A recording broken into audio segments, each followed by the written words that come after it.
Hello, I'm Lynsey Storer and I'm going to tell you about the pop art project that I did with my Year 10 class. This is a mock-up book where I have done the same work alongside my students. Here is a mind map with the artwork that I've created on the page in terms of the title. I've added all the different things that I can think of that go with pop art, and then I've started to analyse the work of Roy Lichtenstein. This is the research that I've carried out, and I write down the websites that I've included as well, so that it's easier when you have to write on your declaration sheet that you can list that the references are in your book. Here is James Rosenkist's work. I've included some images, and then I've written all of the words that I can think of to go with each picture. I would then write some of this in sentences. I would also include a bit of research so that I can find out the factual information about Rosenkist. John Nolan is an artist whose work I like, his homage series to the pop artist, and I've done a quick sketch of the Warhol image. Here is Peter Blake's work, and I've done some research down the side. The references are below. Obviously I would try and use different media throughout my books. I would colour this in some way. This is the work of Ron Magners, and I've done a line drawing just in pen, and I've included some information about Magners. Some artists you can't find that much information about, so it's quite tricky. So here I've looked at the themes within his work, and I've begun to expand. Obviously I could expand even further, so off the strand with vintage toys I could list what kind of things these are, the colours he uses, etc. And then I've moved on to observational drawing. I've looked at modern day washing, cleaning products, and what I've done is drawn them out in pencil, and I chose the ones that had got the most that reminded me the most of the pop artists. This is just a series of photographs that I took. Obviously you're going to get marks for your photographs, so I've taken them from different angles. I've tried a background behind them, one without a background. Don't draw from these photos because these are already giving you marks for observation, and the observational drawing we need to see that you can flatten the 3D form onto a 2D piece of paper.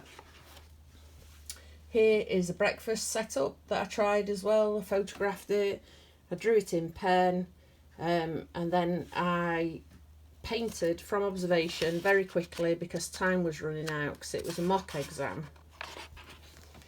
Here is a tonal drawing that I also did within that same exam, and I write what is effective, what I would change, etc.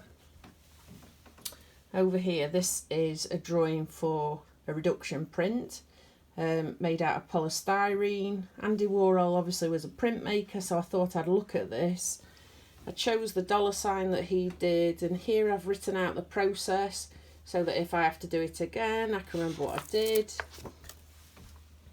Here is a two-tone print on white paper. The lines are created by the lines that you indent, so the paper is the colour of the lines. So here the black lines are the colour of the paper, and I prefer this image where I've put both of the colours down and I've misaligned so that I can look through the image.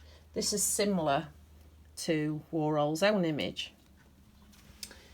I decided to look at composition a little bit further, and what I've done here is combine images by different pop artists, and I particularly like the way that the phone fits into the target, but if I were to do this piece I would make sure that the hand came much larger so that it appeared as though it was in the foreground of the picture. Here's another idea.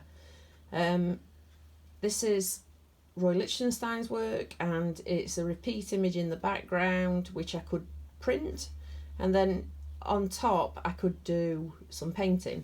So here there's the figurative work, and here again is the Lichtenstein lady, and I created this background by Warhol using Photoshop. and I decided to put the Coca-Cola bottle by Warhol in the lady's hand. I still carried on investigating because I wasn't sure what to do, and I looked at Ron Magner's work. However, at this stage, when I painted it, it just reminded me too much of his work. I used similar colours, etc.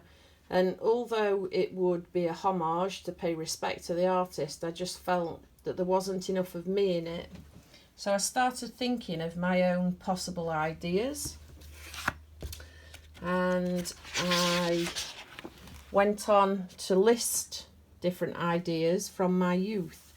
And as it's lockdown right now, I also have the time on my hands, so I thought that I would include the mask from lockdown and these hearts. My mum were making some hearts for patients in palliative care, so I included them. When I was born, it was 1977, and it was the Queen's Silver Jubilee, so I included the Queen within my work. And here is the final drawing where I've refined it a little bit.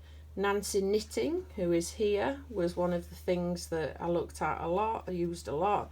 And the Golly from Robertson's Jam was something I collected. Tony Hart was on TV with Morph. Michael Jackson was releasing his records Thriller and then later on Bad. And I've got the rainbow for the national health right now, and then I've got the Picasso style face that Roy Lichtenstein did, and I've got Dick Dastardly and Muttley over there. So they're the things that I included within my piece. I hope that this has been helpful for you as it's gone along, and here is the painting which I created. So hopefully you can see my process, how I've taken inspiration from all of the different artists and combined the ideas to make my own.